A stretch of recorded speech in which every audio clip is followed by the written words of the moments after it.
열왕기하 6장에 보면 6장 8절에서 19절에 보면 아람 왕이 이스라엘을 공격하는 장면이 나옵니다. 거기 보면 자기들끼리 모여서 작전 회의를 하고 어느 길로 가서 어디에 매복해 있고 어떻게 작전을 진행해서 어떻게 이스라엘을 친다, 이런 계획을 세워놓고 그쪽으로 가면 꼭 이스라엘 군대가 매복하여 기다리고 있는 겁니다. 근데 그런 일이 한두 번이 아니니까 이 아람 왕이 자기 신하들을 모아놓고 우리 중에 첩자가 있다, 왜 첩자가 있다는 것을 내게 고하지 않느냐고 막 화를 냅니다. 그러니 그 왕의 신하 중에 한 사람이, 왕이여, 우리에게 첩자가 있는 것이 아니라 이스라엘에는 하나님의 사람, 일명 게하시라는 사람이 있는데, 게하시가 아니라 엘리사라는 사람이 있는데, 이 엘리사는 집에 앉아가지고 왕이 침실에서 하는 얘기까지를 다 듣습니다. 그리고 우리가 하는 이야기를 다 듣고 그걸 이스라엘 왕한테 이야기하고, 왕은 그 엘리사의 말을 듣고 그렇게 합니다. 그러니까 왕이 즉시로 그가 어디 있는지 알아라, 도단에 있습니다. 그래서 도단성으로 군대를 급파합니다. 그리고 도단성을 삥 둘러싸지요, 엘리사를 잡으려고. 그 광경을 본 엘리사의 종 게하시가 기겁을 하고 자기 선생 엘리사에게 뛰어와서, 선생님, 이거 어떻게 해야 됩니까? 거기에 히브리어에서는 잘 안 쓰는 라는 감탄사가 있습니다. 큰일 났다는 거죠. 자기가 눈을 둘러보니 어마어마한 군대가 도단성을 둘러싸고 있으니까. 그때 엘리사가 이렇게 말합니다. 두려워하지 말라. 우리와 함께한 자가 그들과 함께한 자들보다 많도다. 그리고 기도하여 이르되 여호와여 원하건대 그의 눈을 열어서 보게 하옵소서. 그의 눈을 열어서 보게 하옵소서. 하니 여호와께서 그 청년의 눈을 여심해 그가 보니 말과 불병거가 자기를 둘러싸고 있는 아람의 군대보다 더 많이 진치고 있는 장면을 봅니다. 그렇게 게하시의 눈을 연 엘리사가 다시 하나님께 기도합니다. 하나님, 저 군대의 눈을 멀게 하십시오. 그래서 도단성을 둘러싸고 있던 베나닷의 군대가 전부 장림이 됩니다. 아람 군대가 장림이 됩니다. 그래서 엘리사가 그들을 이끌고 전부 다 사마리아로 가죠. 사마리아의 이스라엘 왕이 너무너무 좋아서 말합니다. 치리까? 내가 다 죽일까? 이렇게 말합니다. 그때 엘리사가 말하기를, 칼과 활로 잡은 병사라도 그럴 수 없겠는데 어떻게 그들을 죽이겠느냐. 물을 먹이고 떡을 먹여서 그냥 돌려보냅니다. 이 광경은 여러분이 많이 들으셨던 이야기고 또 익히 아시는 이야기입니다. 저와 여러분들의 삶에는요, 우리의 눈에 보이는 가시적인 영역이 있습니다. 여러분이 우리 귀도 들을 수 있는 음역대가 있다고 하지 않습니까? 우리 눈이 볼 수 있는 영역이 있다고 하지 않습니까? 그러나 빛의 영역도 우리 눈이 볼 수 있는 영역을 벗어나면 못 보는 겁니다. 우리 귀가 들을 수 있는 그 음역대를 벗어나면 우리 귀는 들을 수 없어요. 작으면 들을 수 없고 크면 들을 수 없습니다. 빛도 더 세면, 더 다른 빛이면 볼 수 없고 약하면 볼 수 없습니다. 이 육체가 볼 수 있는 것은 한정되어 있다고요. 그것보다 더 넓은 세계가 정신의 세계입니다. 많은 사람들이 이 육신의 세계가 있다는 걸 믿고 있습니다. 왜? 눈에 보이니까. 그러나 이것보다 더 넓고 정말로 설명 불가능한 불가사의한 정신의 세계가 있다는 것도 믿고 있어요. 왜? 여러분은 정신을 경험하고 있으니까. 정신을 놓아버린 미친 사람도 보고 또 정신적인 많은 현상들을 보고 있으니까 비록 눈에는 보이지 않지만 정신의 세계가 있다는 것을 의심하는 사람은 아무도 없습니다. 그런데 이 영의 세계가 있다고 하는 것, 성경은 그렇게 영의 세계가 있다고 말하는데 그리스도인조차도 이 영의 세계에 관하여 그 존재를 의심하는 사람들이 많이 있습니다. 예수 그리스도는 부활하신 이후에는 시간과 공간의 제한을 받지 아니하고 이동하십니다. 영의 세계에서만 가능한 겁니다. 사도 베드로는 시몬의 집에, 피장의 집에 앉아가지고 자기에게 누가 올 것이라고 하는 것, 그리고 자기 앞에 율법으로 금한 음식들이 오르락내리락 하는 것들을 봅니다. 이 모든 이 현상들, 특히 예수 그리스도 승천 이후에 초대교회에 나타났던 수많은 영적 기적들에 관해서 사람들은 그것을 기적이라 말하고 신비라 말합니다. 왜냐하면 영의 영역 속에 이루어지는 것들이니까. 그런데 명백히 말하거니와 기독교 신앙은 영적 신앙의 세계입니다. 엘리사가 가만히 앉아서 아람 왕의 침상에서 일어난 일까지 듣는다. 이것은 육신의 세계에서는 있을 수 없는 일이고 정신의 세계에서도 텔레파시가 고도로 발달한 사람들이나 할 수 있을까? 그조차도 가능할까? 그런데 영의 세계는 텔레파시의 극도로 넘어서는 그 초월하는 또 하나의 차원의 세계가 있다는 것. 오늘 우리 그리스도인들이 영으로 산다고 하는 것. 그래서 영으로 살기 위해서 자기 육신의 세계를 줄이기 위해 자기 몸을 쳐서 금식하고 자기 이 세상의 모든 지식을 배설물처럼 여기고 이 세상의 모든 자랑을 헛것으로 여기고 이 세상의 헛된 철학이나 그런 것들에 대해서 관심을 두지 않는 이유가 영의 세계를 이해한 사람에게서 그런 것들은 전부 초등학문으로 보인다는 겁니다. 이것을 이해한 사람만이 참 자유를 얻습니다. 아람 군대가 도단을 둘러쌌어요. 이미 자기 눈을 열어 자기를 지키고 있는 하나님의 말과 불병거를 본 엘리사는 염려할 일이 없습니다. 왜? 그들이 감히 칠 수 없다는 걸 아니까. 그러나 그것을 보지 못했던 바로 엘리사 옆에서 수종을 드는 그의 선지 학교의 수제자라고 하는 게하시도 그걸 못 봅니다. 나중에 게하시는요,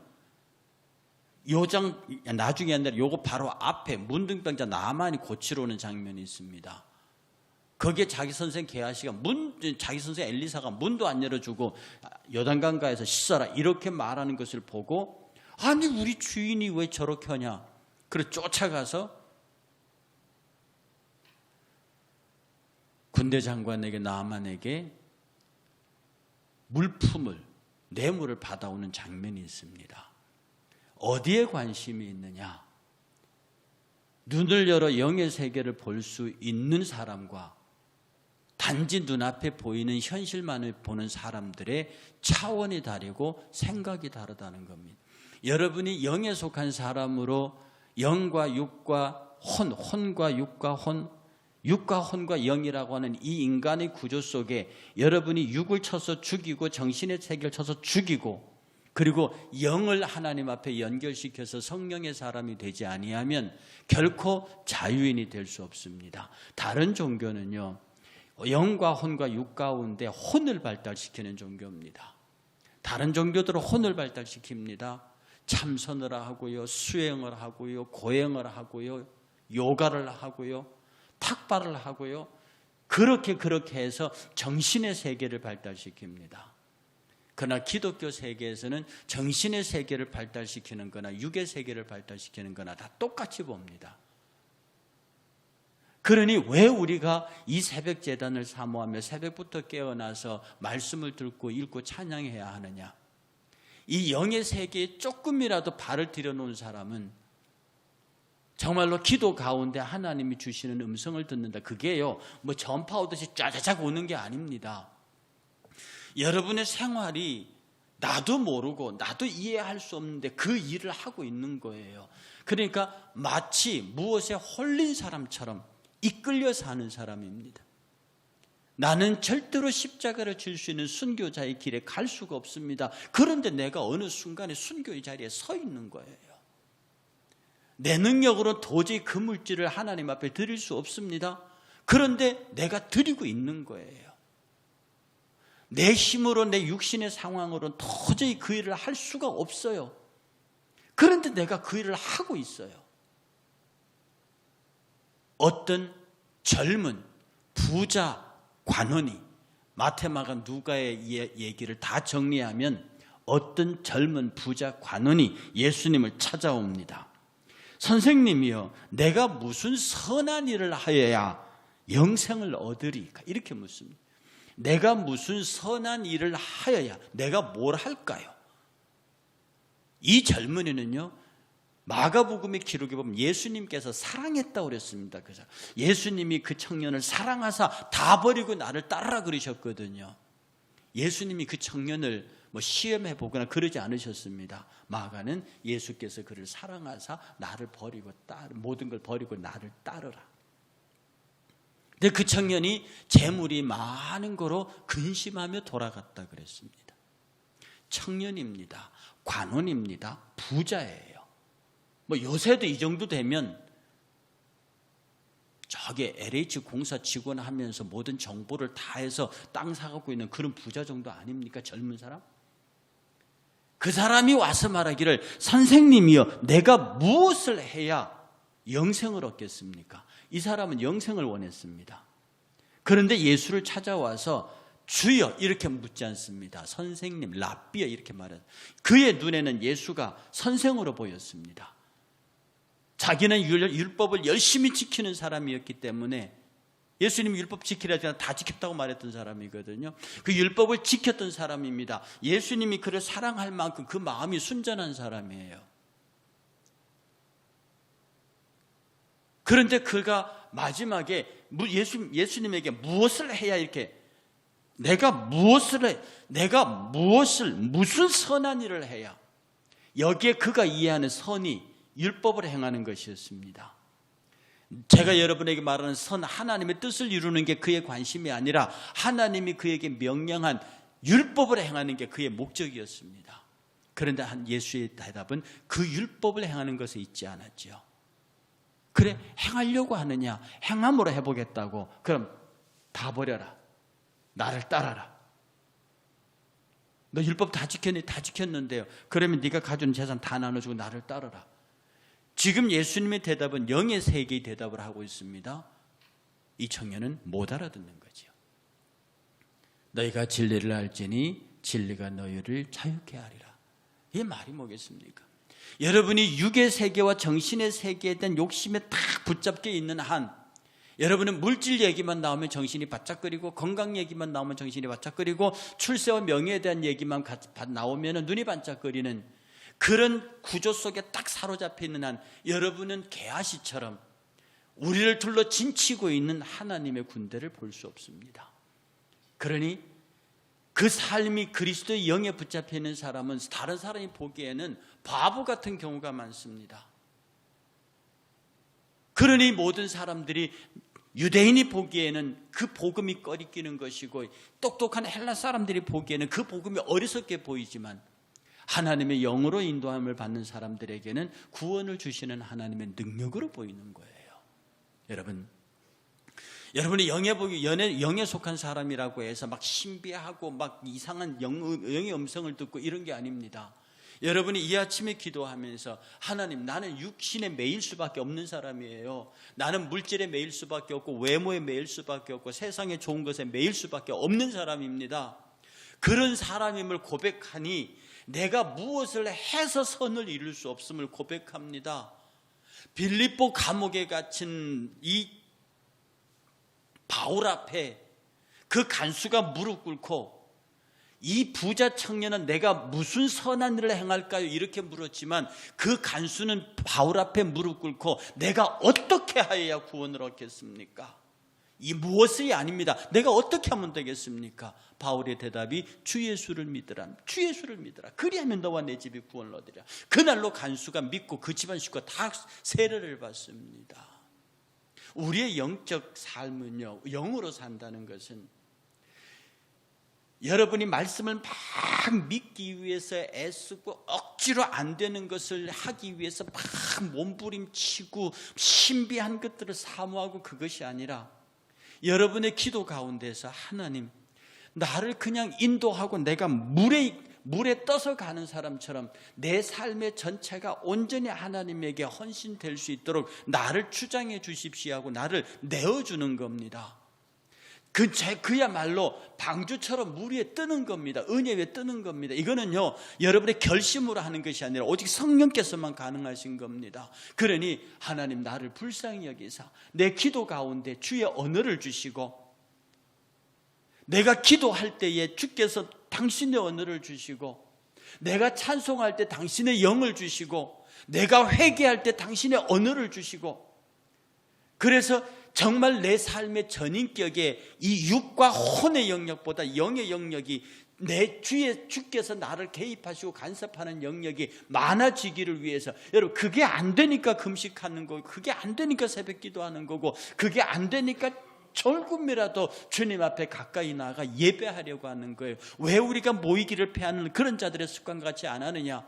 끝없이 모이고 말씀을 읽고 듣고 사모하고, 어쨌든 내가 하나님께서 나를 붙잡아 주시기를 원하십니다라고 간절히 매달림 속에 어느 순간에 내가 주의 인도함을 받고, 내가 의도하지 않고 갔는데 그곳에서 내가 만나야 할 사람, 풀어야 할 문제들이 풀려나가는 것들을 경험합니다.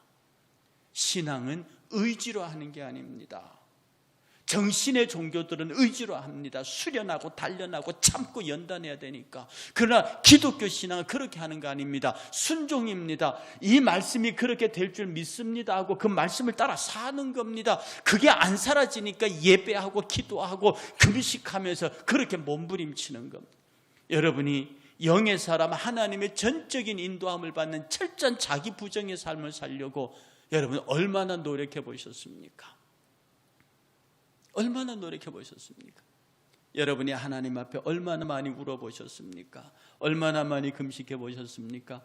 얼마나 하나님의 뜻대로 살아보려고 몸부림쳤습니까? 그렇게 하는데 여러분이 기도 가운데 하나님, 이걸 내 의지로 하지 말게 하십시오. 주의 성령이 나를 주장하사 내 육신은 그것을 거부하는데 내가 하게 하십시오. 하게 하십시오.